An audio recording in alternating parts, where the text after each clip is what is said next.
Need to hydrate for all the yelling that's gonna happen over the course of this fucking review. Hello and welcome back to the Fuck this movie! Hello and welcome back to the 66th episode, I think. Of Good Bad Media LLC show, watch travel movies, and tell you if you should too. Let's just get into it, Kyle. The year is 2008.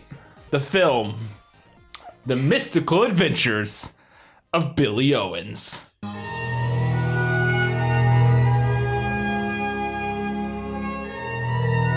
So this is was recommended by a fan. Got it in a Facebook message, I believe. We hate you. Yeah, fuck you. I don't remember who it was. It's on Amazon Prime. You can watch it there if you have Amazon Prime. There's also a version on YouTube, but I don't know if it's a legal copy. But Amazon Prime has it up there for sure.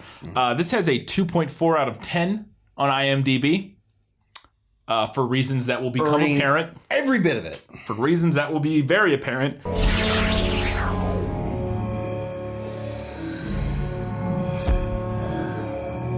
I noticed when I looked through the cast list, the only actor with a picture was Roddy Piper. Yeah, of course. Which, spoiler, Roddy Piper is in this movie playing maybe my favorite role I've seen him in. He's not in it. He's in it a fair amount. Keep in mind, the last time we saw him, he was getting blown away. Up in No Contest. Yes. Gloriously.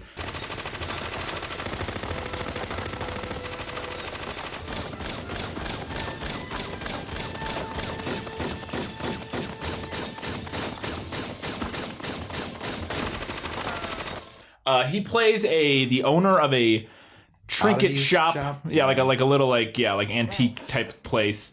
And he's doing the most interesting, I'm kind of old wizard. I'm the wise old wizard. Well, keep in mind, this is also the same time he was doing Always Sunny in Philadelphia. Oh, yeah. Pretty much that same voice. I love you guys, man. You know, you remind me of my kids. Oh, you got kids, Maniac? Nah, not anymore. Normally that would be $15, but we have a 30% discount today, and I took my 15 there and my 30% birthday discount, and I bring that down to one there. That'd be $11. My kids don't see me anymore. Yeah, he's doing that brilliantly. So this movie is a kind of a Harry Potter ripoff to some extent. I mean, it's not really, but it kind of is. In that it's a coming of age. When you turn 11, you get magical powers.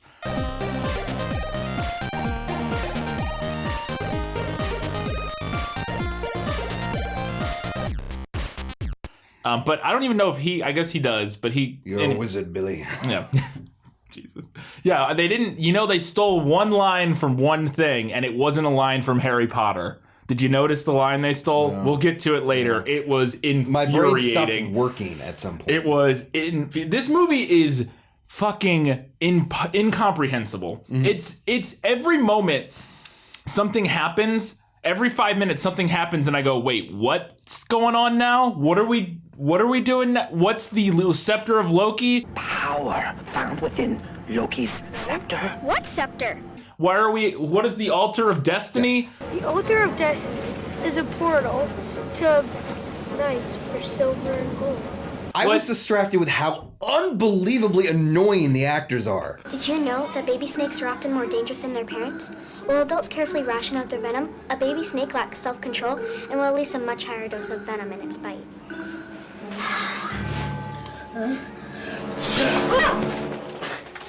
They're little kids. I know, but goddamn. It's pretty rough. It's pretty rough. So, again, 2008, kind of a ripoff of Harry Potter mixed with, Goonies a little bit. A little bit, right? Because they're on bikes riding around. Wrong.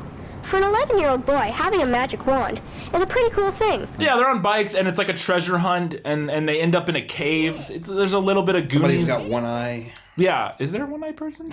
No. I was like, just one eye Willie. There could have been, and I wouldn't have remembered. So we get the intro of this movie is two guys on a boat, Roddy Piper on a boat. with the guy with the greatest name, Mold. Mold, yes. Oh my God, okay. So, and then it took me a while to realize who that was come later in the movie. But yeah, so Roddy Piper, whose name is Thurgood or something like that, and Mold. I don't even know his first name. His last name is Mold. That's all you need to know. Mould. This guy's fucking amazing. The guy playing Mold. We shared years of friendship, William. Now, we will share an eternity of darkness! Brian, how Canadian is this movie? Oh, it's really fucking Canadian. Insert clip with a little kid saying, "I'm sorry." Sorry, jeez, I'm sorry. And there's all these like shots of the schools and stuff. It's like Canadian flag up there. Very Canadian. They never address the fact that this is shot in Canada. No. And they even bring in American history at one point. Yeah, well, like they're saying it's on the East Coast. Yeah. Like it's like an East Coast town, like somewhere in like Massachusetts Nova Scotia or something like that. Well, no, yeah, in America is their implication yeah, exactly. that it's like in Massachusetts or something, you know, like it's kind of the idea they're going for. Spirit River is one of the oldest towns on the eastern seaboard. And legend has it, if you believe in that kind of stuff, that it's where the Vikings first came ashore in the New World. The name of the city that they're in is, it's not Spoon River, but it's something like Spirit that. River. Spirit River. Okay, Spoon River's the other one. That one. But I don't know if you saw the behind you there. We got the painting. Oh, nice. Yeah, it's brilliant.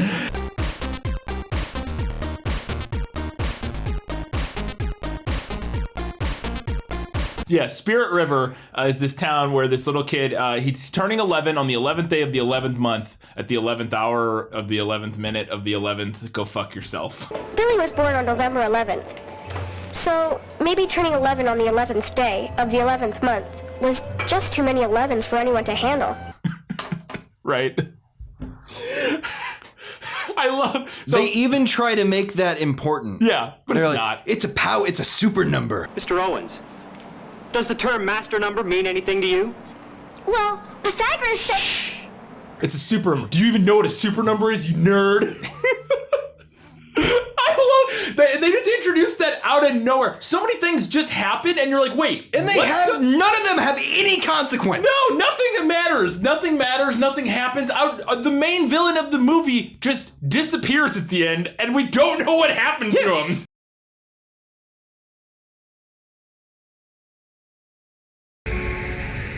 Come and take it from us.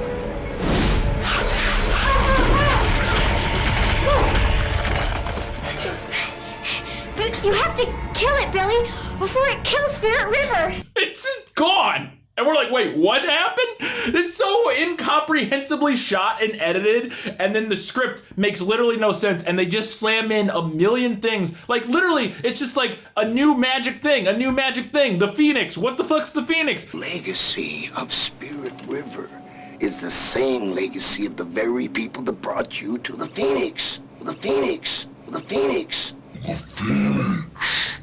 The river's lost, the soul's lost in the... I don't... What is happening? And there's a dragon! You forgot the dragon! A fucking dragon in this movie, and it's the stupidest looking dragon. And they shoot particle effects at it. He's too strong. Mandy! They really do. All the time. Oh my god. Okay, we didn't even talk. The dragon is in the opening scene. Yes, it's amazing. It shows up out of the river, and it's truly... It rivals the shapes from after last season in terms of like CGI quality. There's someone else inside the room. And so we don't even get to see what happens in this moment in the opening scene. We hear they're arguing, and Mold wants some treasure or something, I think is the idea. You've got to follow him a map. You saw it on the map. Our destiny is etched in this map. My map. And I won't turn back. Yeah, and then the sea serpent pops out, and then Victor Mold, that's his name, Victor. And then we hear a scream. Victor Mold. Yes. Yeah, Victor Mold, Voldemort. Fucking flip the table and go fuck yourself. There's even a fucking Hermione and a Ron. Like they have like the same fucking tropes for the characters. There's the smart girl who's like, actually. Yes, Miss Finch. It is a well-known fact that the matriarchal lineage was very important to the Viking society. So, but we don't even see what happens in the opening setup scene. We hear a splash and the camera cuts away and we don't know what, the scene just ends and we go to the credits. I'm like, what? The nieces.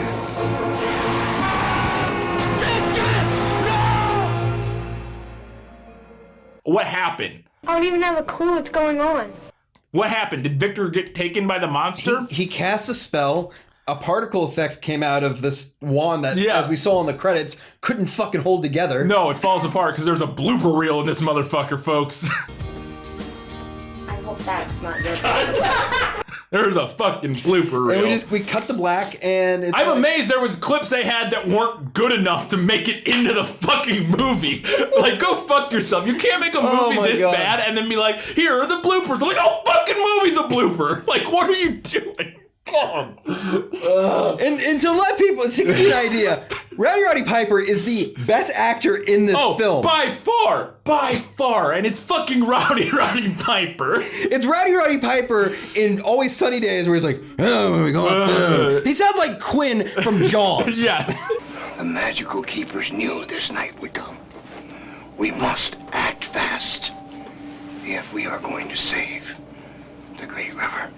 So in the opening credits, and it's the same particle effect over that wipes every name onto the screen. They had one fucking iMovie sparkle effect that they and for the record, you will see that again in the credits. Oh my god, you'll see it again in the credits, and it's the same sparkle effect they use on the wand the whole movie. Wherever the kid does anything, it sparkles. It's fucking ridiculous.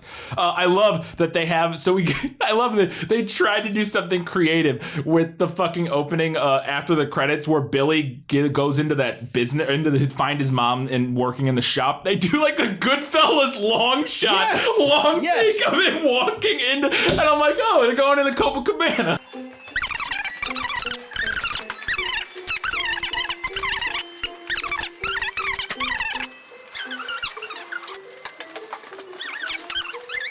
Like, it's fucking Billy walking through this whole store. A super terrible job. No, it's fine, but I mean, it's fine, but there's nothing interesting happening. No. You looking for your mom? Yeah. She just went that way. Thank you. No problem.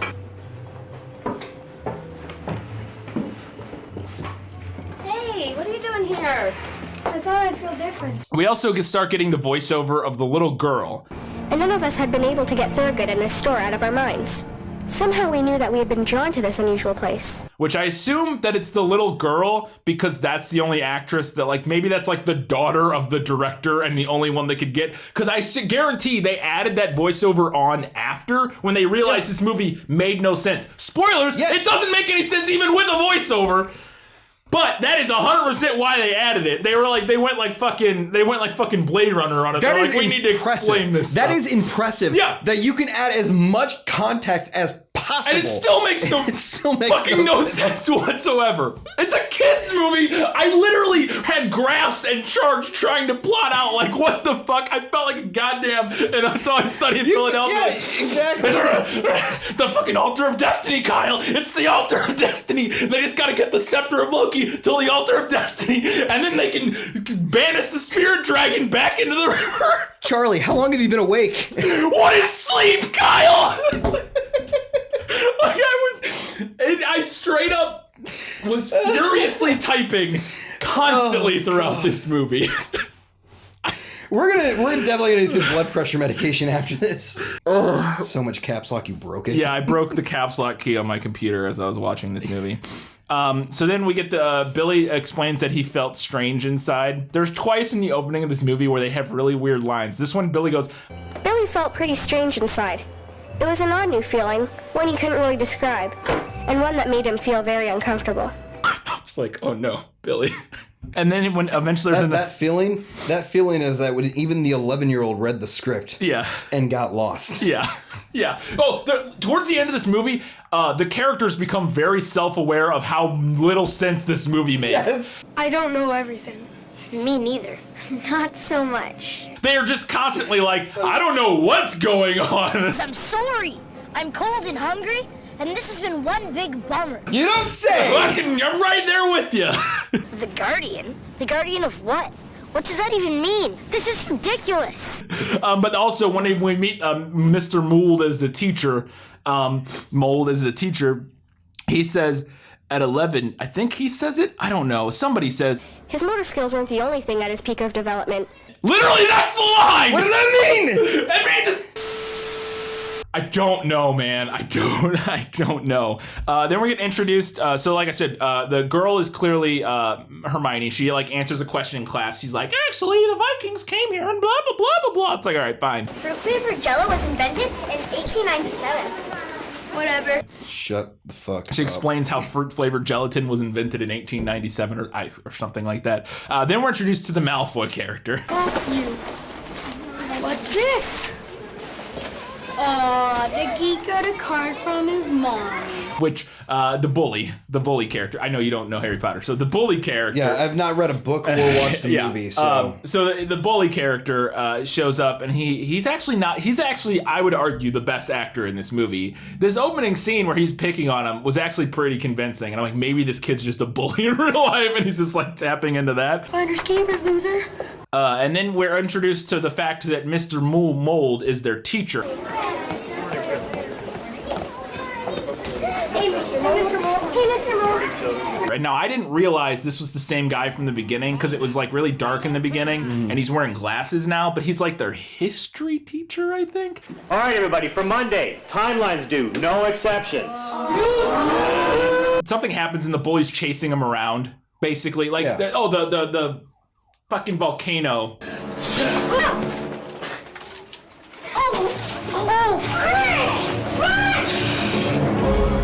And so they're like running, and there's a sweet chase scene where they're chasing these kids around. And then the kid stumbles into this shop. Oh, right? hold you right there. Hold you right there. Input the sweet chase scene.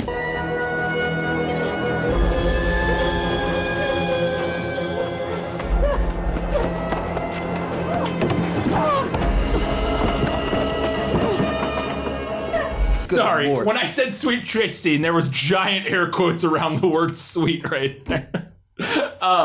So he stumbles into a shop to like hide from the bullies or whatever. And there's a tracking shot. Yes, and you can see the reflection. You can see the steady cam in the reflection of the glass. I was like, bravo, bravo.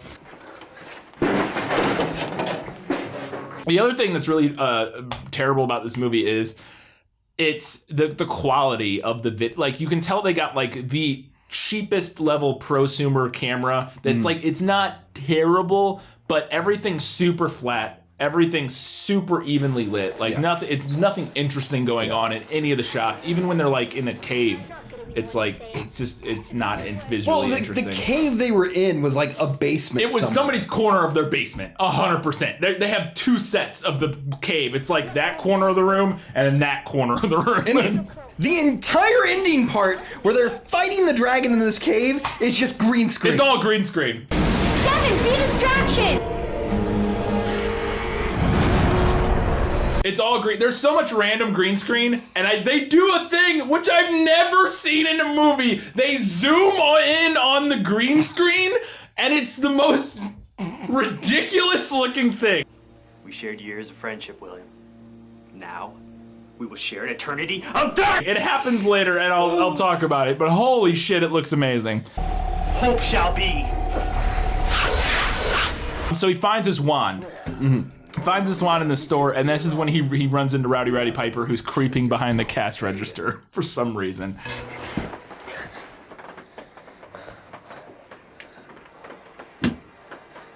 I trust that you're finding everything you need. And as he's buying the magic wand, the kid clearly looks at the cameraman, like, am I doing this right? Well, now look at that. Like, he looks up at the camera where the camera op is, and the guy's like, yeah, keep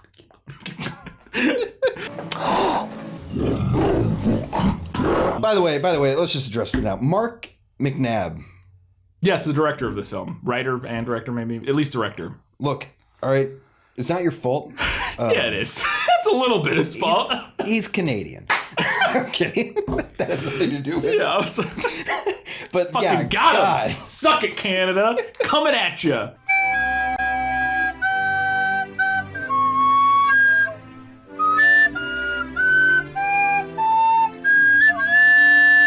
But man, this guy had a dream, And boy. Well, here's the thing. This feels to me less like I have a dream for this great kids movie. To me, this feels like, hey, and I could be wrong, but to me it felt like, hey, you know what's popular, and even at this point it was only kind of popular, Harry Potter. This is the end. Let's make a Harry Potter movie 5 years after the first one came out. Yeah, it's like 2 years before the final movies came out, but it's like the year they made it during the year the final book came out, basically, because they made it in like 2007 probably. And so, but to me it feels like we'll make a kids movie. It'll be a knockoff, almost like it'll look like Harry Potter. It'll call The Mystical Adventures of Billy Owens, so it kind of sounds like a Harry Potter, it's his name. We'll get distribution so that it ends up in movie stores, and dumb kids just rent it and buy it because it kind of looks like Harry Potter. And so story-wise, it's literally nonsense. Like, they just made it up as they went because none of it makes any sense. They just add things. Shit. What? We're experts. What? Why is this falling? Is yours good? Nope.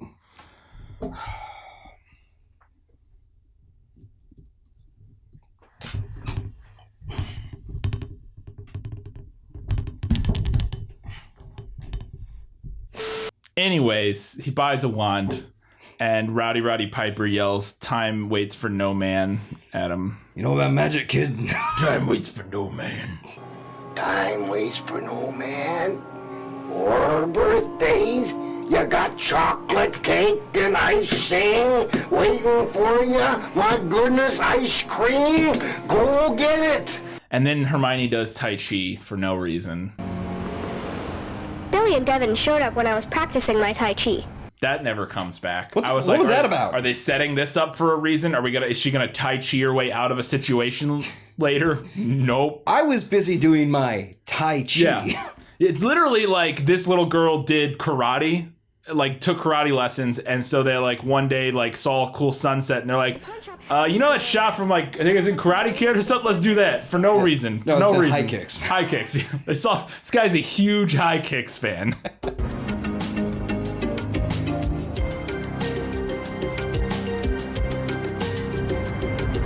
And then we cut to them in their bedroom. This is where we learn about how the magic wand works. We cut to whatever Devin is the sidekick name. Yeah. The Ron character, and then Billy are playing their GameCube. They're playing their GameCube, and I love this shot. It cuts in, and it's like generic boys' room. They couldn't get any licensed shit, so it's like literally there's two posters on the wall. One of them says great. Extreme Snowboarding and Lightning Man.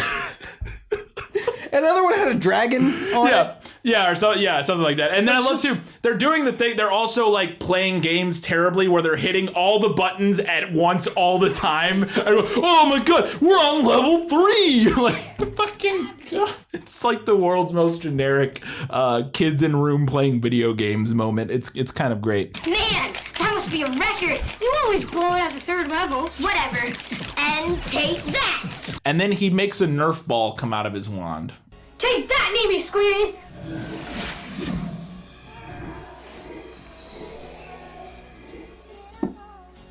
I think it's a Nerf ball. It looks like a Nerf ball.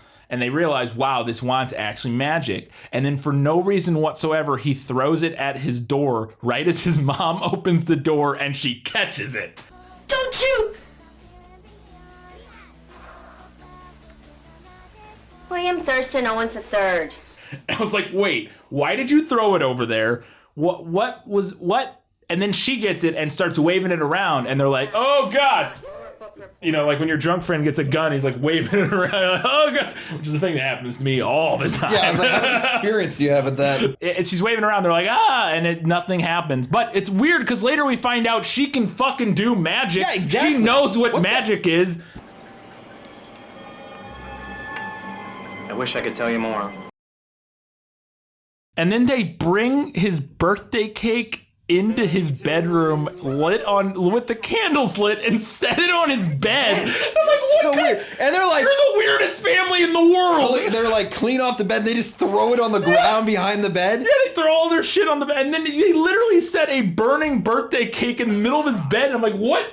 That would, if I was that kid's friend, I'd be like, I don't think we can be friends anymore. What is wrong with your parents? Why did they just set your birthday cake on your bed? You have a table. I've seen it, you fucking weirdos. And then his mom, and I guess we ultimately find out later that because she is a witch, she says, fucking whatever. Witch, warlock, whatever it is. She says, wizards. She says, Destiny can be a freaky thing, but I know you can handle it. and I'm like, that's a fucking weird thing to say to your 11-year-old son on his birthday. That's a fucking weird thing. But so they want to take the Wanda back to the shop and talk to him about them thing, and they sneak out and get out of doing their chores by doing sweet magic and like throwing their voice across the room and stuff. Mr. Owens. Mr. Owens. And then we find out, I think it's through the dad reading the newspaper, that vandals ruined the river project. Vandals ruined river project. Looks like trouble. But then there's a voiceover. Yes! Saying it failed. But it wasn't vandals. It was the river taking over. The river project was in trouble. The people of Spirit River had no idea of the danger lurking beneath its waters. Yes. Right? Well, no, that it wasn't vandals that ruined the river project. The river project was to save the river, I guess. But it wasn't vandals ruined the river project. It was the river taking over because the river monsters didn't want the crew that was working on the river to find them? What? Because if the crews kept digging, they just might find something. Or something? I don't know! I don't know! What is the river project? I think like a river cleanup, maybe? Like pollution cleanup or something? What is the downside to it? What is the upside to it? We don't know! No, they don't explain anything. That's what I mean. This movie they say things at you and they're never fucking figure it out, dork. Save Spirit. The only time they ever explain you save Spirit River is when the dragon's going to destroy everything because of reasons. Yeah, because the dragon is coming, and if it gets to the town through the river, it will destroy the whole town. And if a second Hunter's Moon should ever happen within the same century, like this one, the old Spirit River will physically join our new Spirit River, not only releasing the evil into our water, killing the river, but also freeing the dragon on a rampage of destruction. But you have to, and once it gets to the town, you can't kill it anymore, and it's coming through the river or out of the river. I truly do not understand what the plot of this movie is, other than a kid has to. I think this might have been Mark's like D&D campaign that he tried getting off. Yeah, he'd be the worst fucking GM ever. You'd be like, Mark, what is the altar of destiny? It's a stump in the woods. What do I do?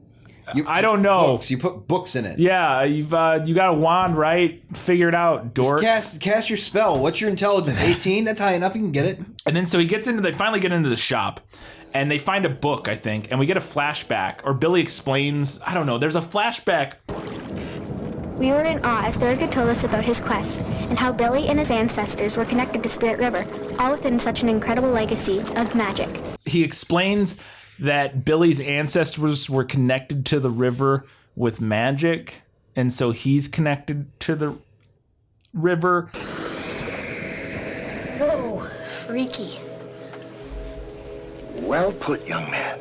It would also be nice to see the threat of the river. Like, if there was...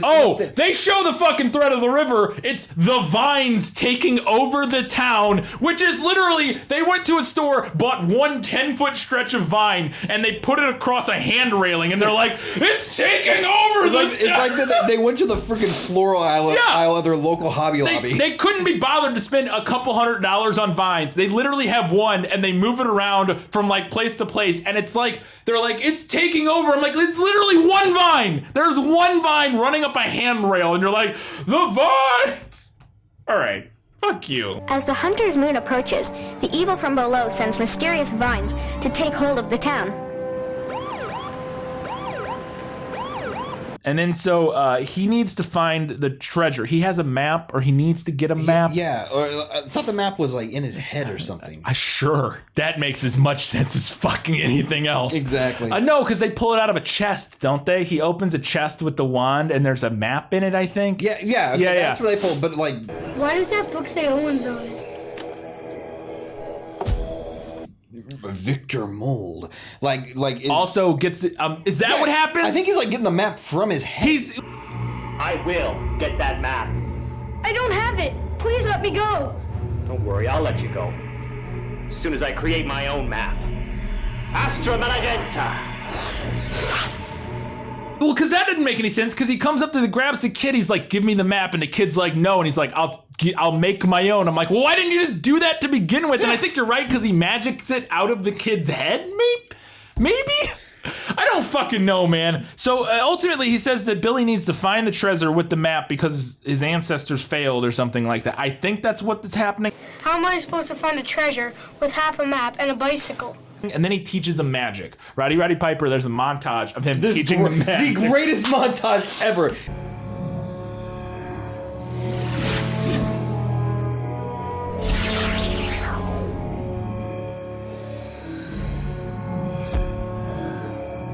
This is about the dumbest fucking thing I've ever seen.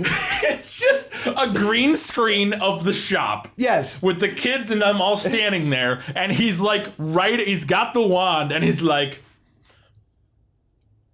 Codex. And I'm like, what the fuck does that? Okay. And then he like does a little spell. And literally the magic he does is he like touches the kid's nose and they put a blur, like a warp filter on his face. So it just blows his nose up. And then he writes another thing. It's like Scriptoria. And that's the thing we're going to need to know. I don't know what it is or what it means. Yeah.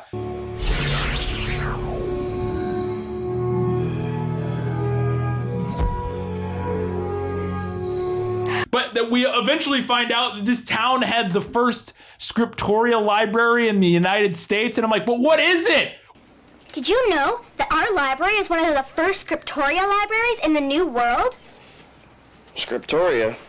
Where'd you learn that word? Professor Mold, our timeline project has to include Scriptoria legend. What is that? Yeah, what does that mean? We need to know what things mean in this movie! It's so annoying. Thurgood started all three of us on our journey and began schooling us in the ancient art of white magic. And we made a friend that day, as he taught us about magic, and we learned about him. And I'll tell you, he showed us things that I would never have believed. He showed us things that I would never have believed. Ladies and gentlemen, we got him. Brian, it has so much world building. It's so much world building. Fucking fight you. It's the worst. Literally no world building. They just show up and they're like, Mom can do magic now. She's magic the whole time. But they told you about Scriptoria. It's world building. No. It's literally, because they don't explain. You can't world build by just saying words and then not explaining anything. You're just like, Scriptoria, that sounds fancy. What is it? Fuck you, you'll never know. Go fuck yourself, you dumb kid. You got your mom to rent this video for $8 so she can sit you down in front of the fucking TV and go jerk off in the bathtub and not fucking look at your shitty little face for fucking 5 minutes. That's why this movie exists. And that's why you're watching it. That's what it is. Oh, Brian, that was amazing. I loved it. I'll remember that day forever. So then they go to the library because Roddy Piper told them to start at the beginning. So they need to do some history research. We need to go to the library. What's taking her so long? She probably stopped to give a lecture on the effects of global warming on gerbils. And fucking fiddle with some microfilm for like 10 minutes and not figure out how to work a microfilm. Microfilm, which has like newspaper articles on it. That's what microfilm is. It is? Yeah, a lot of times, microfilm will have like it's old newspapers. That's like mainly what just photos and stuff, right? Yeah. Okay.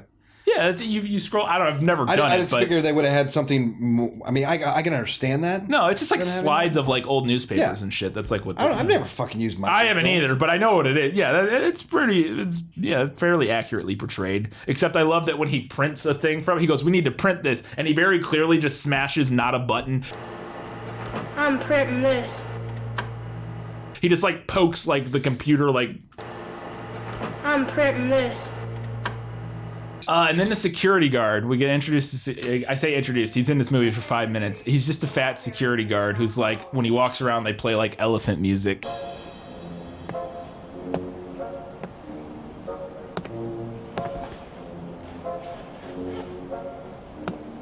And then my favorite thing about the security guard, though, it's a security guard at a library, a public library. Yeah. This motherfucker has a gun tucked into the waistband of the back of his pants. He has a gun, like not in a holster. It's just tucked into the back. You see it when he turns around. He's just tucked into the back waistband of his pants. He's got to protect those books. I must protect these books. He's gonna start fucking shooting kids that are like stealing books or like stealing microfilm. Like, they can't go into the archives room or whatever because you have to be 18. What are we waiting for? Closing, meaning you have to be 18 to use the heritage room. Our only hope is to wait until closing. Right, the special archives. You can't go into the special. It's the restricted section of. It's the it's the fucking restricted section basically. But so they get in. They get the microfilm and they see Victor Mould and they're like, "Holy shit, Victor Mould!" And I'm like, "Who the fuck is Victor Mould?" Because I didn't realize, and I guess maybe they said this that's the name of their fucking teacher. I did not. Why wouldn't he change his name? Spirit River claims the life of local shopkeeper Victor Mould. I'm printing this. It's like the worst villain ever. He's like some 800-year-old like uber villain, and he's teaching with his uber villain name that he's had his whole life. Like, let's fucking change your name, weirdo. Like, why? What's his? Voldemort's name is Tom Marvolo Riddle, and he changes it to Lord Voldemort. It's like if he went to teach, which he tried to go back and teach it at Hogwarts, if he had been like insisting the kids call him Lord Voldemort instead of Tom or Mr. Riddle. Or I don't know. Riddle. That's highly suspect. Professor Voldemort. What happened to your nose? He actually tried to get a job at Hogwarts after he became Voldemort. I'm not joking. That happens in the books. And Dumbledore's like, could you imagine? Dumbledore's like, no. Could you imagine that interview process? They have the interview in the fucking amazing. book. It's amazing. Where do you see yourself in 5 years? Yeah. Killing you. Yeah. Exactly. Dumbledore's just like, I'm gonna pass. I'm gonna look over your resume. It says here you've killed 80 Muggles. It's impressive. It's very impressive. I'm gonna put this in the file. We'll give you. Don't reach out to us. We'll call you. Hobbies sacrificing true bloods. Okay. No, he was mudbloods. He doesn't want to kill purebloods. Okay. And then so they get into the restricted section and they just randomly stumble across. They're like, it's dark, and they're like, flashlights. Sweet. There's just flashlights sitting on this random counter. Mm-hmm. But so they get the Codex, which is the thing I guess that's what he was telling them about with the Codex.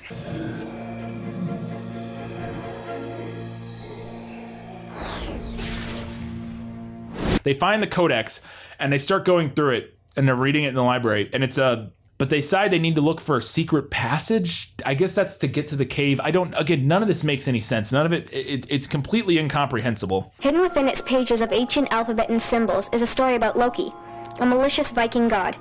It is told that to protect his ill-gotten treasure in his scepter, the source of his terrible powers, he charged the original Spirit River with evil, imprisoned a dragon as its guard, and then sealed the river underground.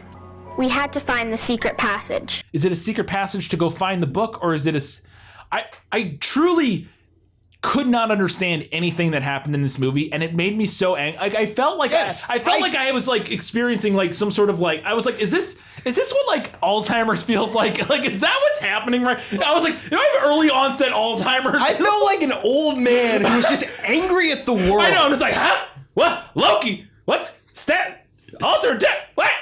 Like I was like, I don't know what is happening. I just want to take my keyboard and throw it against the damn wall.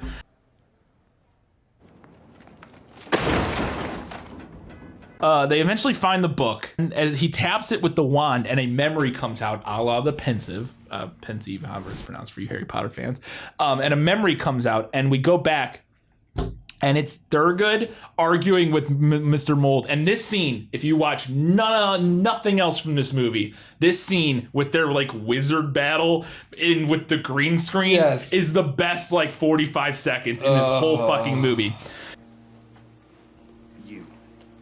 You left me to die. No! Greed! Greed over honor left you to die, Victor. They basically, Victor Mould wants to find the treasure, and Thurgood's like, no, you don't. For reasons. And you'll release the dragon. The dragon, yeah, Probably? you'll release the dragon. I think that's the idea, is that if you go, you'll release the dragon, and then it'll destroy the Spirit River. I think. I don't know. We shared years of friendship, William. Now, we will share an eternity of darkness! he goes, Victor Mould's like, give me the map. And Thurgood's like, no. And then they have a wizard battle where they cast spells in front of a green screen. A wizard battle. And I love this. The camera, this is what I was talking about. The camera, it's a green screen. And Mould doesn't move, and the green screen zooms in behind him. We will share an eternity of darkness! And it's the weirdest looking thing. And I'm like, what were they even going for with vertigo that? Effect. They're going for the vertigo. They were, but that's not how that works.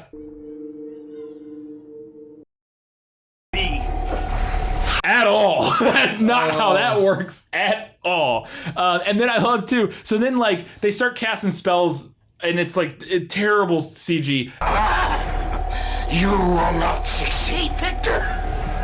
Your soul was lost in the river. And my favorite moment is they clearly at one point, I guess Victor Mould casts a wind spell because they clearly turned a leaf blower on Roddy Piper and like fucking book pages are hitting him in the face.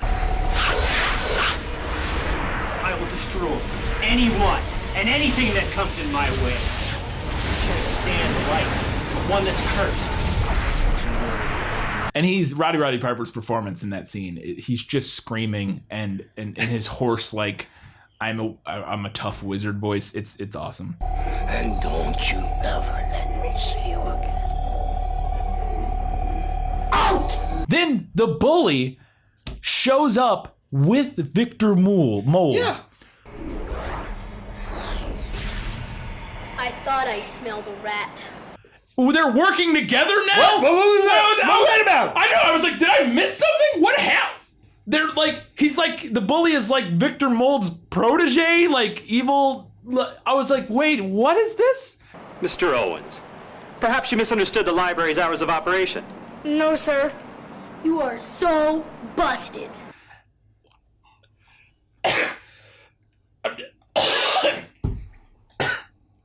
Sorry. I mean, look what they did right there.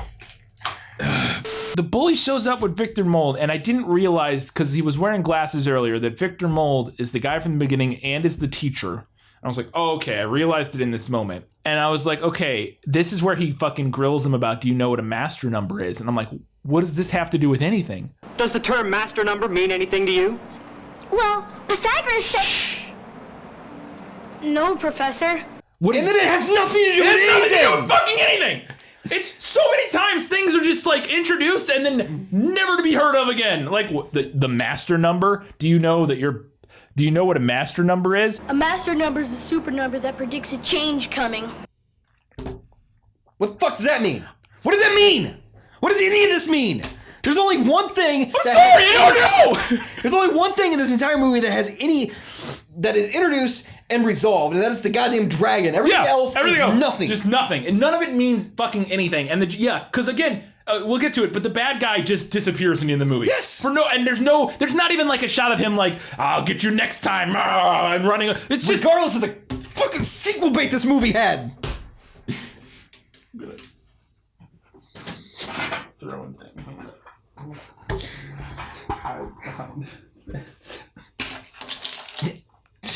God. You didn't even hit it. Good throw there, Chief. Yeah. Works. Oh no. Yeah. So somebody's gonna get drunk if you drop him. Oh yeah. Wait. Oh no.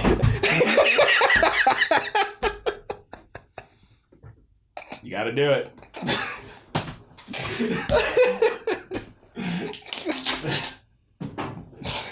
Oh, okay. God. Also, the bully's name is Kurt Nemes. Mr. Nemes, perhaps you can enlighten our friends. Nemes. His fucking name is Nemes. They were like, he's the kid's nemesis. What's his name? Nemesis. Nemes. Nemes. Oh, it's incredible. Mr. Nemes. I just want to see I just want to read the script. Yeah, I just want to read the script. I want to read the script because there's no way it's not. Well, here's the other thing I maybe wonder is, was this script 800 pages long? And that's why it's to be continued at the end? And this was all one movie? Probably, because like here's the thing. In the credits, we see that Yeah, you're good. We got time. In the credit, we see that Roddy Piper is an associate producer. Now, he's also kind of the guy they brought in on this. He's the only person. He's like the only name in the actor. movie. Yeah. You know, he's the only actor. And the only thing I can surmise is that they ran out of money while shooting this. Roddy Piper is like, I'll cut you a check for X number of $1,000. And they were like, all right, well, we can film this, and this, and we just got to stitch it together. Yep. Yeah. That. Boy, it's. Yep. And that's the only way. That we can give any kind of leniency to Mr. McNabb here. Yeah. I don't think you could write a more... This movie straight up, and I texted you this, I think this movie rivals After Last Season in incomprehensibility. There's at least... I mean, I know what they were attempting to do with this movie, whereas with After Last Season, I don't know what they were attempting to do at all. But like this one... While knowing what they're attempting to do, I understand it just as little as I did After Last Season. Brian, this straight up might be the most incomprehensible movie we've done since last season. I'll watch it. I'll watch it tonight. I'm sure it's brain melting. Boy, was I not mistaken on that. Spoiler, Roddy Piper's in it and is Oscar worthy. He is Oscar worthy. I stand by that. He should have won an Oscar. Should have been nominated for this one. You will not succeed, Victor. Your soul was lost in the river. Also, they call the bad guy Professor, and I'm like, motherfuckers, you're like 11. No, Professor. Your teacher is not a professor. Yeah. They call him, like, maybe he got his doctorate and went to teach middle school like a fucking failure, but like, I'm just saying, like, I feel like odds are he doesn't have his PhD. Maybe it's a Canadian thing. Oh, maybe it is. You're right. No, what it is, it's a fucking Harry Potter thing, is what it is. They were like, you gotta call him Professor, because that's what they do in Harry Potter. So we're gonna do it, even though it makes no sense, because we're just normal kids at a normal middle school learning history from some fucking nerd. Like, well, we're gonna call him Professor, though. Yeah, like, sure, that's all we have to do is outrun him. But what if he follows us with his cronies? I don't know. That's when we have to run as fast as we can, I guess. Yeah. Then the vines show up. And the press comes to interview the principal, Miss Cup, Principal Cup. Gwendolyn Cup, I believe was her fucking name. This is the woman that walks through walls later. Yeah, it's the woman, spoiler, who fucking walks through walls. She is an unbelievably terrible actress. Oh, she is so bad. She is so truly terrible. Victor, that will be quite enough. Gwendolyn. You might be wise to stay out of this. Rubbish. You have no real power here. And the kids are better than her. That's saying something. Yeah, I love. So she's the principal, and their news is there because they showed one shot before this scene of some vines around like a bell, like, and I was like, okay, what is that? And then the interviewer is like, Mr. Principal, how long have the vines been here? And the principal's like, just today, actually. And and she's like, we don't know where they came from. And I'm like, why is the principal answering questions about vines? What is happening? Yeah. And then literally the principal goes, Mother Nature has a knack of getting her way. Hopefully the plight of the river has gotten your attention. Mrs. Cups, one more question. I'm sorry, we'll have to finish this later if you don't mind. And then leaves the interview. And I'm like, whoa, what is happening? What? Can you imagine being the reporter in that situation? Yeah, I would be like, what? I don't, wait, what? I don't think you're the principal here? Are they poisonous? Yeah, what if they are poisonous? Mother Nature has a knack of getting her way. Hopefully the plight of the river has gotten your attention.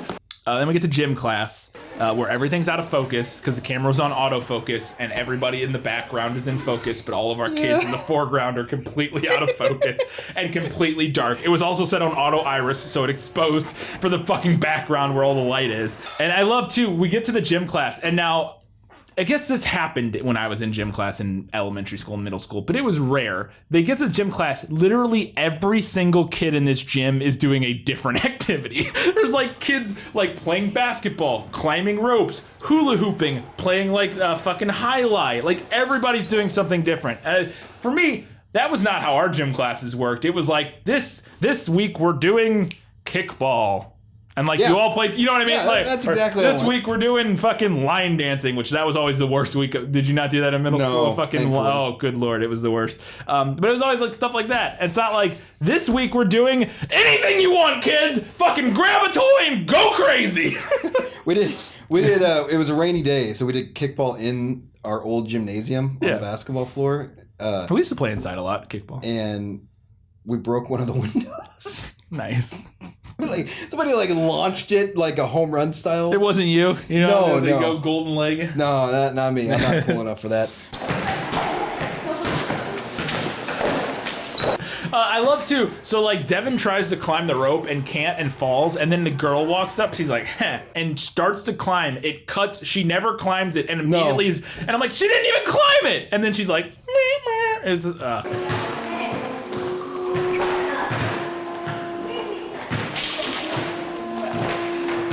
And then the bully shows up to beat up Billy. And that rope is not. It's not a climbing rope. Rope. It's not at all. It looks like a convict made it to escape from jail, like out of a bed sheet, is what it fucking looks like. It is not a climbing rope. The bully comes up and Billy runs away from the bully and he parkours over a fucking library cart. Like he straight vaults over a library cart, which is pretty sweet.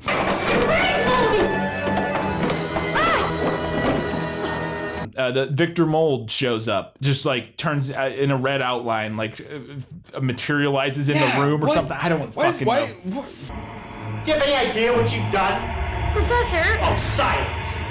The Hunter's Moon is tomorrow.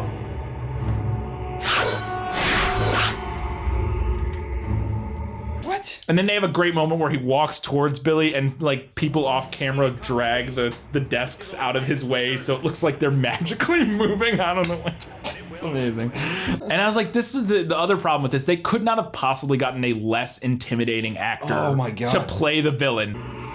I will get that map. I don't have it. Please let me go. Don't worry, I'll let you go. As soon as I create my own map. Astra Maledetta. He looks like Jake Busey if like Jake Busey was like a disappointing substitute teacher. Like that was what happened with his life, which he basically is, I think. He is to villains. What? I don't even know. There's no comparison. No, he's just the least intimidating villain, like at all. He has zero charisma. He has zero presence. He's just like the map, William. Give me the map. You give it to me or I'll. And then, so this is where he fucking mind melds the map out of the kid's head. I don't even know. It doesn't make any sense. And the map materializes. And in that moment, Principal Cup walks through the door. Walks through a door with a jar and like the map gets sucked into a jar? Does she like shove it back into the kid's head afterwards? That would be a very different movie if she shoved that map back in that child. Glad we didn't see that one. I am glad that is a statement that was made on this show. Victor, that will be quite enough. And then she basically just smack talks Victor into leaving. And I'm like, why do you employ this guy if you know he's evil? Okay, why do you let him be a teacher at your school? Okay, this is a scene where you have the most unintimidating villain. Yeah. And the world's least. The least. She's supposed to be the Dumbledore of this movie, and she could not be less charismatic. You might be wise to stay out of this. Rubbish. You have no real power here. Less interesting. The river is calling, and I feel strongly that you should answer. Destiny works both ways, Victor. Now be gone before I handle you myself. She literally just stumbles over every line she says and delivers them all just here. The short little exchange between them just is a summary of the entire film. It's literally, you could not find two less talented people to put in your movie unless you're Kyle Hinton. And you man.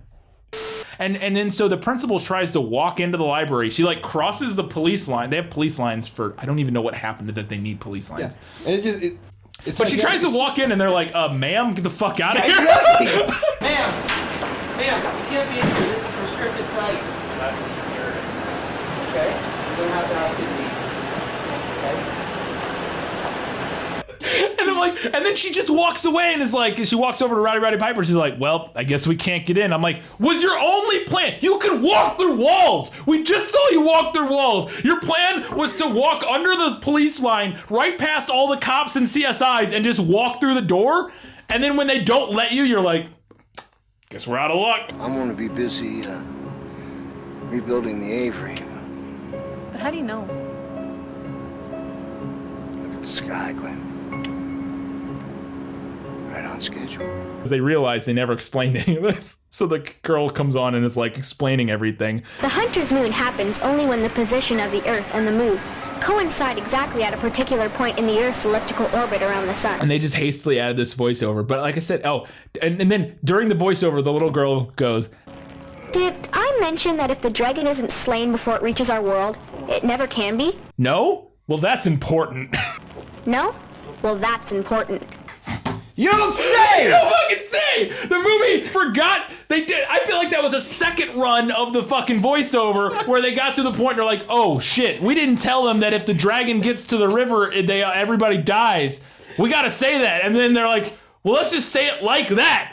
Did we mention this really important point? No? Well, we are now, dipshits. Nicolas Cage meme to the extreme. You don't say! Yeah, it's fucking... I can't. This movie, I can't. Do you think Mold knows about the pawn shop? Pretty sure. But what does Kurt have to do with this? I think we just have to find the key to the map. You gonna be all right there, Brian? I don't know. I really had problems with this movie. I really hate this film so much. This is where we find out that our library was one of the first scriptorial libraries in the whole world. Did you know that our library is one of the first scriptorial libraries in the New World? Oh, also, what the fuck does that mean? You know what? Yeah, screw it. Scarface, you're off the hook. This person is the worst. Yeah. Oh, and they have a Eureka moment, though, about the key. They needed a key, which I didn't know they needed a key, but apparently they fucking needed a key. And everybody knows what this key is. They're like, the key. And then they have a Eureka moment where they're like, the key, and they figure it out that it's... The key to the map. That's it! What's it? Kid speak, Mom. I don't even know. I don't even know what they figure out. There's a line about the key where they go, remember the key is the key. All I know is the key, well, it's the key. I was like, you fucking what? I will fucking come to Canada and I will fight you. What are you doing? God. Oh, it's so ridiculous. What happens when you ferment your maple syrup? And they have a News Today girl. Yes. They have the female Lenny G in this movie. A mysterious break-in at the Spirit River Public Library has left authorities baffled. According to library officials, a rare book or codex was taken just before 7 o'clock this evening. Talking into a fucking boom mic like this. She pops up and the shot is so tight on her. I'm like, that's not how you shoot a news shot. Like, why is it framed so close? This is Lenny G from News Today. We are on location and following the case that everyone is talking about. Residents of one of the oldest towns on the eastern seaboard are left to wonder, could this be the beginning of the end of Spirit River? But there are no graphics or anything, which at least Lenny G, or at least fucking Alex Maisonette. They said News Today. Yeah, at least Alex Maisonette went through the process of fucking buying a cheap fucking CG name thing he could put over it. But she comes on and she's like, this is the news here telling you things. And I was like, man, if her and Lenny G fucked and had kids, they would be the world's greatest newscaster ever. Like, that is... They would be able to go to any location regardless of police presence there or not. Yeah. And be able to get every source of material, even a guy who had just died in the still freeze frame afterwards. The informant was shot numerous times right before he was scheduled to testify against Flash. Because that's what this feels like, is that in the same way that the Alex Maisonette movies literally don't make any sense, it feels like the same thing where I'm like, I know what I'm supposed to think is like, again, After Last Season doesn't make sense because it's a fever dream. This movie, I know what it's trying to do, but it's impossible to follow, and it's so infuriating.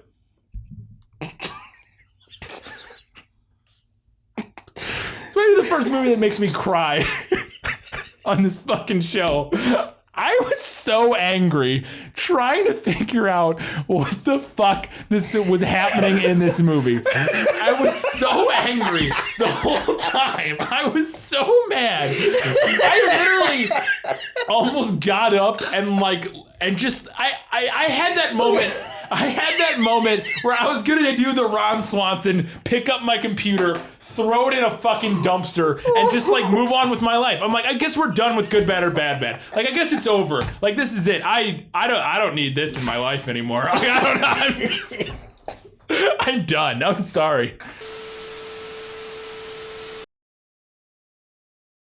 I really hope that that this is getting across how frustrating this movie is to watch, because I was like, it's going to be hard to talk about this movie because it's impossible to remember any of the details and like what happens. So I hope that you're as infuriated watching this as I felt watching the fucking movie. This single film, while I was watching it, made every single other movie we have ever seen more competent. Yes. Even After Last Season is more competent because at least it's interesting. At least there's like, they did something. It doesn't make a fucking lick of sense, but it's like, at least it's an ethos, man. Watching this, it was unreal. It was unbelievable. It was like it was in a whole nother dimension. And I feel like you might think we're overselling this, but I can't express how just it's nonsense. Like and the thing that's so weird is that it shouldn't be that hard. It shouldn't be nonsense. Yes, it's an easy movie. Like the easiest movie ever. Easy. You got a kid, he gets a wand, he does some magic, boom, we're done. Like, get the fuck out of there. But they made it impossible. I don't know how the hell they did it. They made it impossible. That is the talent here. That Mr. Mark McNabb, wherever you are, you magnificent man, have made the film which is most, like, if you get the treatment, it is the most competent thing on the planet, and somehow he pulled it off. Yeah, again, you could write one sentence, you could write the synopsis of this movie, you're like, yeah, that fucking makes sense. Watching that, sure, it's gonna be kind of silly, dumb kids movie. It doesn't make it. How is it even possible? I don't even. We're gonna put this in. All right, we're gonna replace Neil Breen with this. His narrative makes no sense. His narrative makes no sense! Mr. Mark McNabb.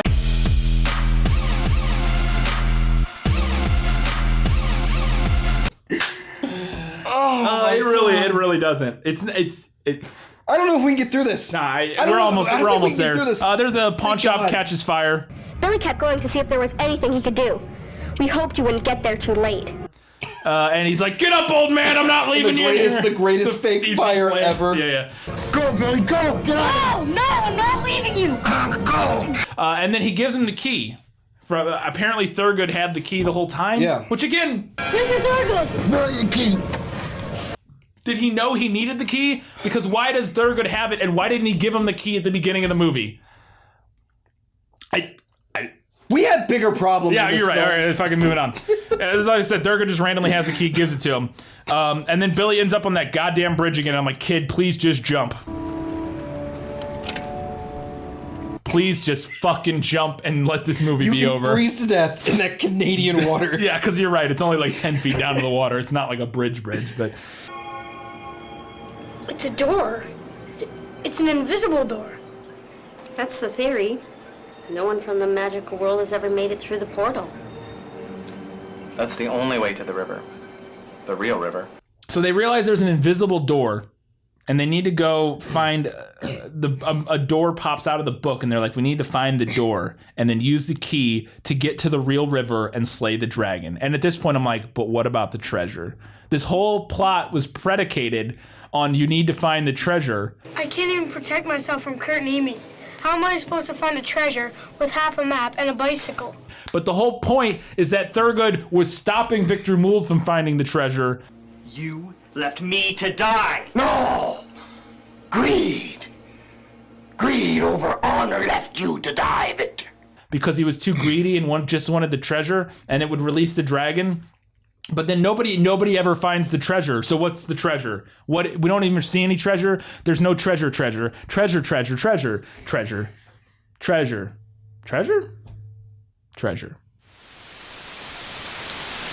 Hey Kyle, did you know that friendship is the strongest bond between two friends? Did you know that friendship is the strongest bond between two friends? What is that fucking this line? Again, it's kind of like a fucking Stephen Grew line.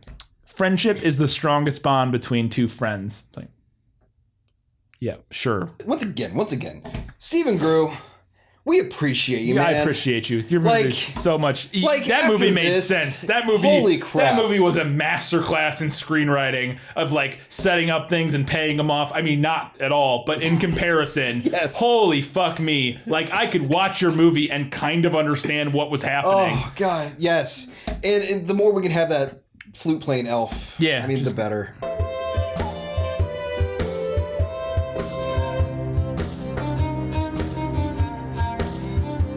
After the shop burns down, they go back to the shop. And it's back. And it's back. Restoration spell or whatever. And they decide that it has phoenix powers because it rose from the ashes, I think is what they say. This scene, okay, I need to try to break this down because I have like a paragraph of, what is supposed to be happening here? It was bad enough when I was looking at the goddamn timeline. I just saw the next page of your notes. I'm almost done. What is supposed to be happening here? The kid, Devin goes, I'm not allergic to cats, but I am allergic to mold. I'm not allergic. Not allergic to Winston. But I am allergic to mold. As a shadowy figure walks into the doorway, they're in the shop. The shadowy figure walks in the door. He says, I'm not allergic to cats. And then he turns and sees the outline and goes, but I am allergic to mold. And so I think the implication is they think that's Victor Mold, like the bad guy.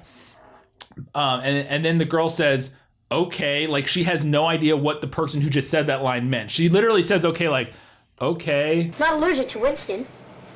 But I am allergic to mold. And then I'm like, wait, what does that line mean? Like this scene, you could dissect this scene in a film class for 10 years and nobody would ever be able to glean what is supposed to be happening in this fucking scene. And then Billy's like, don't move. Don't move. And after that moment, the dude in the back walks forward and into the light and reveals that it's Thurgood, that it's Roddy Piper. Aha! Whole gang's here, on time as scheduled. Except we already knew it was him because when he walked into the outline, guess what? Victor Mould doesn't have shoulder-length hair. Like, this person has Roddy Piper hair. Victor Mould has short hair. So it was never us like, who is that? I was like, that's fucking Roddy Piper, you idiot. Like, it's super obvious it's him. But then I don't know what was supposed to be happening. I'm shell-shocked, man. Like straight up, I'm in trench warfare in World War I. Yeah. I just got a 1,000-yard stare. Yeah. That's what this movie did to me. Your parents are special people. Nothing to do with magic. Your parents, Billy, are very special people. Nothing to do with magic. Except they are magic. We saw his mom do magic. Yeah. That's why they're special, is that they do magic. Like, what? Fuck you. The legacy of Spirit River is the same legacy of the very people that brought you to the Phoenix. What does that mean? What does it mean? And what is the Phoenix? What is the spirit of the Phoenix? What is the point to it? What is that? What are we? All right, moving on. Oh, and then this is where the kid goes. He says that line to him, which again, that doesn't make any sense. The legacy of Spirit River is the same legacy of the very people that brought you to the Phoenix. And then the kid goes, I don't know everything. I don't know everything. Right on par! No, I was like, you're fucking telling me, kid. Holy shit. Oh, he says, Billy, only you control the key. And Billy responds, me? I don't have a clue what's going on. Only you control the key. Me? I don't even have a clue what's going on. You don't say! I was like, how fucking could you? This is incomprehensible. The movie is self-aware. The movie has become self-aware. Then they teleport into the woods, into the snowy woods. I don't drink, but man, this is a damn good reason to start. It would be. And then they're talking about some guardian, and I'm like, what guardian? What does that mean? Follow the guardian. He holds the secret to your dreams of gold and immortality. And then some kid says this is ridiculous. The Guardian? The Guardian of what? What does that even mean? This is ridiculous. And I'm like, fucking Christ, stop voicing. Are you in my head? I was at this point, I was like, this movie is in my head. Like, they're in there just pulling lines out of my head and slapping it in the fucking movie. It was so weird. And then a goblin shows up, or a troll, or something. There's a green goblin. It's amazing. Come closer. I am so out of here. I do believe it spooks. Is it voiced by Roddy Piper? It sounds like it sounds to me like it was voiced by Roddy Piper, but it's just like a green mask. And then they have to get, I swear to God, they say the Nemesis lair, and I'm like, what? They have to get to the Nemesis lair? In the lair? Is it your lair? It's Nemesis. And I'm like, what is that? What? The kid's name, get it? But his name's Nemes, and it's the Nemesis. But is it his lair? Is he a descendant of a person? It's a nemesis. And then I love too, because it's very clearly overdubbed, the troll's lines. He's still explaining this, and the little girl cuts him off and goes, "We're not afraid," while he's still talking. It's Nemesis, and I fear even the speaking we're not afraid. of his name. It doesn't make any sense. And then then, not even kidding, she goes, "We're not afraid." And the little green man picks up his walking stick, pokes her, and goes, "We're not afraid." His name, you will be. You will be. Yeah. You will be. Mold shows up. Eve's mouth. Go, and good luck, my young heroes. It's Mold. Let's get out of here. Mold is mad Mold. There's an altar of destiny. What is an altar of destiny? I mean, please. The Canadian kid's really sorry. Sorry, jeez, I'm sorry. In this moment. And then the Devon kid sits on the altar of destiny, which is just a tree stump in the woods. That's it! Oh, and this is in this moment too, this fucking made me so irrationally angry. The little kid, the whole movie, he's been using the magic wand, you know, like a wand, like you do. And then in this scene, for some reason, he starts holding it like this at the top. Don't even think about it. You know why? Because it kept falling apart. Holy shit, you're right. He's holding it together. Holy fuck, that's what it was. He was holding it together because it kept gluing and it kept falling apart. And they're like, we're out in the middle of the woods. We can't fix this wand right now. Hold it like this so it doesn't fucking fall apart. Fuck you. Oh my God, that is absolutely what it was. We need to borrow your boat, Mr. Thurgood. One boat, out back. And then they get in the boat and they go to the cave. And they get to the cave. And again, they randomly stumble across a lantern, which is lucky. Just happens to be a lantern there. Okay, so they're in a cave, right? Yeah, they're in the cave. It relatively looks like a cave. Kind of.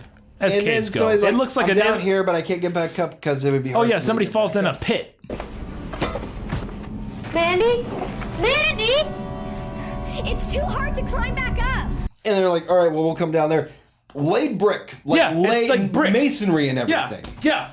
With names. And this fucking scene, I was so mad at okay, because they fall in this pit. I guess, again, because they had no budget. We just see her kind of, look, I thought she just slid back down whatever they were climbing, but she fell into a completely different, like, pit or something.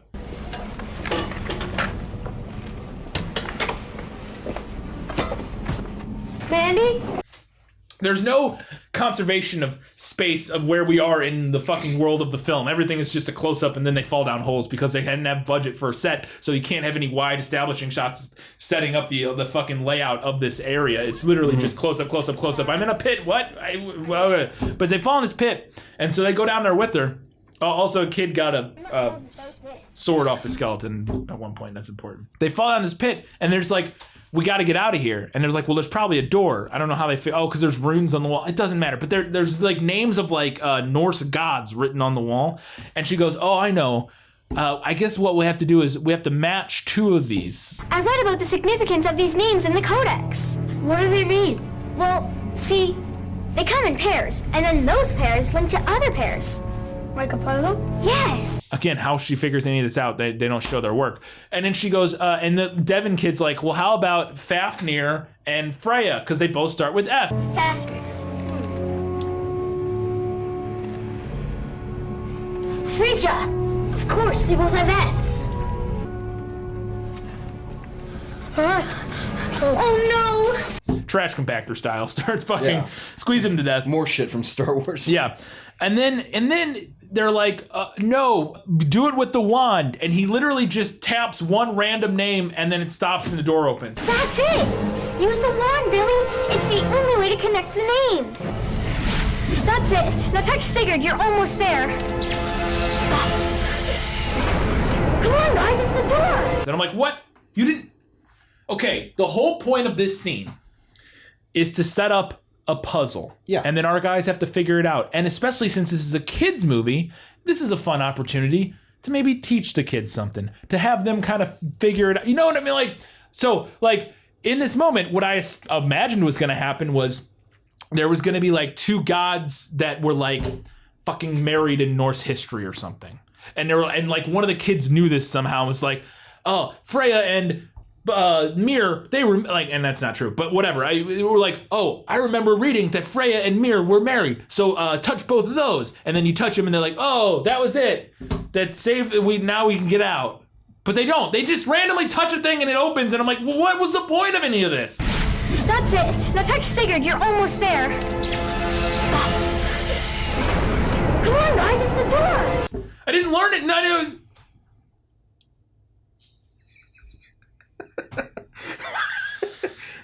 Brian, your hair is getting crazier. Also, during this time, the skeleton started coming to life. Yeah, we saw that.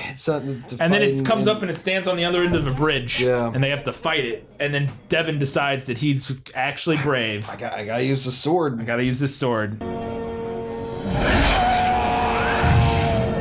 Then they say, we've gone as far as we can now. It's time. And I'm like, time for what? And they say, time to end this fucking to be film? heroes. Yes, literally.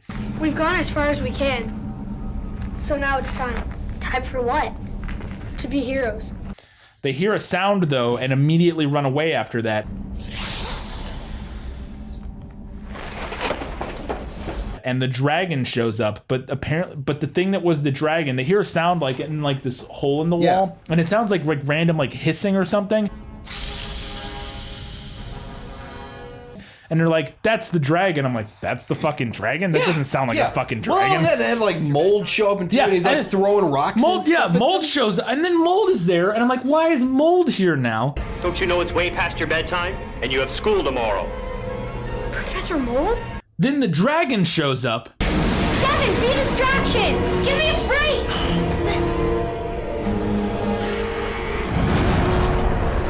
So the Mold's there, the dragon's there. Again, you can't place where any of these things are in relation to each other because it's all just close-up green screen shots of everybody. So you don't know where like Mold is in relation to the kids, in relation to the dragon. And then they pull the wand up and aim it at the dragon. And again, the dragon is amazing. And they point the wand at it, and there's like 2 seconds of them like, Mandy!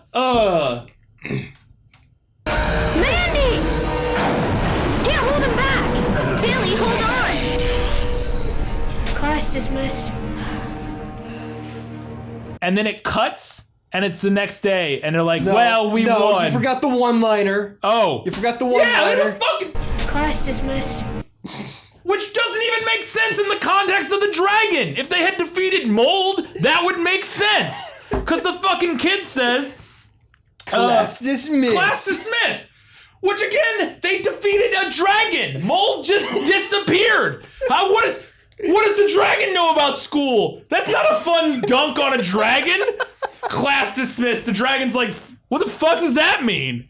That's a great dunk on Mold to be like, hey, fuck you, Mold. Class dismissed. We're out at fuck you. School's out for summer, bitch. Like that would make sense, but he's not even there. He's gone. He disappeared. Yeah, and he's probably gonna show up in the sequel. Oh, 100% he's gonna show up in the sequel. 100%. I don't know if we can do the sequel, man. I can't. This almost killed us. It will kill me. It will straight up kill me. The sun rose the next day on a happy and healthy Spirit River. there was no hero's parade for Billy. After all, who would have believed our story of magic and dragons anyway? And then, like, the principal or his mom or somebody, they brought in a map. And then they go, sequel bait. Oh, God. Looks like we're going to go on another adventure with our magic and shit. I love, though, they run into the principal, and the principal's in the shop. And she goes, There's an air of promise in the air. Can you feel it? Can you feel it? There's an air of promise in the air. God damn it. There's an air of promise in the air. Can you feel it? Oh, and then spoiler, we cut back to the cave, and the bully's there for some reason, and he picks up the scepter. I guess he knows magic. Does he know magic now? I don't fucking know, man. I don't Why not? fucking Just know. Whatever. This is my last note. Well, sorry, blooper reel is my last note, but this is my last note after it ends. What did we just watch? What was this? No, fuck you, fuck everything. What was this? I don't know who I'm arguing with in this moment, watching this movie by myself. But I was like, I had broken down to the point that I was arguing. What was this? This was nothing. This was I feel violated. That was my last note for this movie. Oh my God. You know what? It's bad. You don't say.